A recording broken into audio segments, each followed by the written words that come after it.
Oppo last released a flagship smartphone from the Find series in 2014 Find 7. The Chinese manufacturer is rumored to be back to create and market a series of Find phones starting this year, through a device called Find 9. It really slid. Find 9 is rumored to be equipped with fast battery charging technology made by Oppo's Super VOOC, which is a continuation of fast charging VOOC on Oppo's phones now.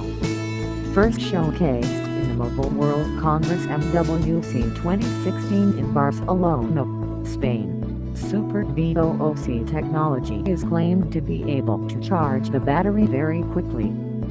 Super VOOC power output reaches 20 watts range.